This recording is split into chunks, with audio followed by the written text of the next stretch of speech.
Alright, so does anyone else like to shave their gooch? Because the other day I got peer pressured into shaving my gooch and I cut the shit out of myself and now I have like a gooch gina and it's really a bad situation and I don't want to talk about it. I want solutions to fixing my gooch gina. Anyway guys, welcome back to another video. My name is Christian and thank you so much for being patient with me the past few days.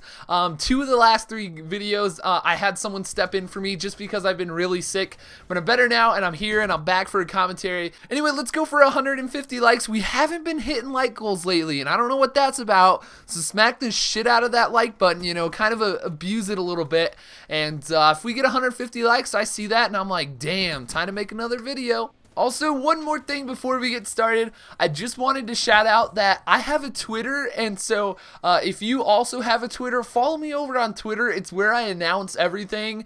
You get to see the videos, you know, before anyone, like I put the titles and stuff on there before anyone else can see them. So go follow me on Twitter, link in the description. Alright, so today's story is going to be a bit more of an adventure-y, you know, type story. I know I've been doing a lot of sexual stories and stuff, but, you know, ever since I started doing them, you know, they're kind of addictive and I just want to get them out, and but today it's a little bit different. So anyway, every summer I used to go on this like mission trip type thing. What you did is you basically went out and helped build a house for a Navajo Indian family. It was actually in New Mexico, and it was on an Indian reserve, and so we'd go there, we'd actually stay inside of a school, you know, play sports and stuff at the end of the day with the little Navajo children, you know, trying to spread the word and all that stuff. Because those of you who know, I'm not really all that religious. I used to be at one point, but I'm not now, and so I believe in God and everything. Like, everyone always asks me that, but I'm not super religious or anything. On this trip, though, you know, the whole purpose is kind of like to spread the word, but, you know, I went there, you know, I wanted to do a good deed. I wanted to do something good for someone else, and so I did it, and it was really fun. So anyway, one night, we were doing this little sports camp, right, and little kiddos were running around and stuff. I had my phone with me, right? At the time, it was a Galaxy S4. I was starting to get really close with these kids, right? You know, the Navajo kids. We were playing basketball together, doing games, you know, I was getting to know them and stuff, you know, personally and everything, and it was really fun. Like, I enjoyed it. One day, I couldn't find my Samsung Galaxy S4, right? I was like, where the hell is my phone? And it got to the point where everyone that came down on this trip was on this manhunt for my Galaxy S4, right? Everyone was looking for it. Everyone was like, where is this thing gone? Like, I was flipping a bitch because I was dating a girl for like 4 months at the time. And, you know, she probably thought I was killed on like some Indian reserve or something and like stuffed in a trash can in the middle of nowhere, or I was cheating on her. You know, I wasn't sure at the time. It turned out everything was okay at the end, and so I ended up getting like 100 messages when I finally got back home, which was just totally ridiculous. But anyway, yeah, we all went on this manhunt for this phone and we didn't end up finding it. Like, we couldn't find it, and I was so bummed about it, and I got my friends and everything to search with me for so long, which, when, you know, it was, I don't know, it was terrible, and I felt really shitty about it too. Let me just say, you know, making everyone search for this phone, and we ended up coming out empty-handed. So like I said, I had gotten really close to these kids, right? And so there was this one guy, we'll call him Jake or something, and me and Jake, you know, he was the one I kind of hung out with. He was like a Navajo kid around my age. We kind of just hung around. Little did he know he was hanging out with a famous YouTuber. No, I'm kidding. I'm not famous. It was a bad joke. But after a while, I kind of got in the middle, and, you know, when we were playing basketball one day, about a fourth of the kids weren't playing, and I was like, what the hell is going on? And so they were all sitting in this circle to the side of the basketball court. So I come over, and there's just this kid in the middle on a phone, right? I'm like, oh, hey, that's cool.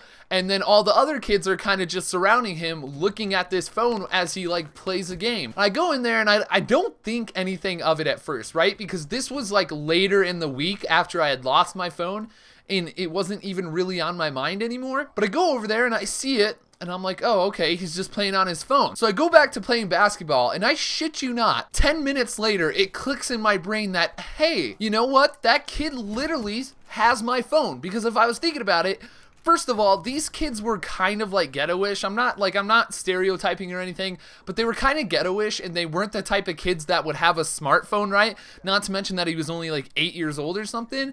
And so I'm thinking about it. I'm like, oh my God, this kid has my cell phone. And so I go over there and I'm like, oh, hey, dude, that's a cool phone, right? Like trying to act oblivious to the fact that it's mine. And he's like, oh yeah, I found it. And I'm just like, oh, you found it? And he's like, yeah, my parents said I could keep it. And I was like, oh, that's actually my phone, dude. I actually dropped it the other night in here. And he was like, no, this is my phone. See, I found it here. And I'm like, oh, this little bitch. And he's just like, yeah, it's my phone. My parents said I could have it.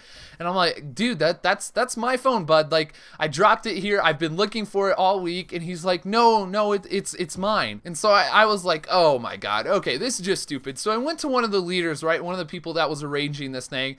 And I was just like, hey, I actually just found my phone. Like, that kid has it, and he's like refusing to give it back. And so the leaders go over there, and sure enough, this kid's still playing on the phone, right? This little 8-year-old with all of his friends around, still playing on it, even though I just said it was mine. And the leaders come over there and you know, ask this kid, where did you get that phone and stuff, and everything like that. And he's like, oh, I found it here. And he was still telling them that it was his phone, right? Because he found it. And anyway, he ended up giving it back to one of the leaders, and they gave him a lesson on how you find something and it's not necessarily yours and everything. And I don't know, it was crazy because I was freaking out the whole week. My girlfriend wanted to kill me, and it was just crazy. And sure enough, this little fucking Indian kid had my phone the entire week and was just playing games on it. Oh, and not to mention, when I got it back, there was literally a crack in the screen. Luckily, I had a screen protector, like a glass screen protector on it, and so that's what ended up cracking. But I mean, still, there was a huge crack in the screen protector I had, and so I ended up having to buy a $15 screen protector. But I'm lucky that was all that happened. And luckily, he never messaged my girlfriend, because like her little chat bubble from Facebook was up the entire time, and he never even thought to like message her back. I think he opened it or whatever, so she saw that I read her message. But he never replied, so, you know, that was cool. Well, I guess plus it was pretty sticky too. Like, the kid was like obviously eating his Fruit Loops or something and dropped some of it on his phone. I don't know. But I ended up getting back, and once I told everyone that went with us on the trip, they all laughed and stuff and just thought it was really funny. So I hope you guys thought it was funny, and I hope you guys enjoyed. If you did, like I said, you know, leave a like in the like section. Is that what you, yeah, just smack that like button. Leave a comment in the comment section below, and if you're still watching to this point, write in the comments, Christian is a G. Just put that. I'll know you made it to this point. That's it for today, guys. I'll see you tomorrow, and peace.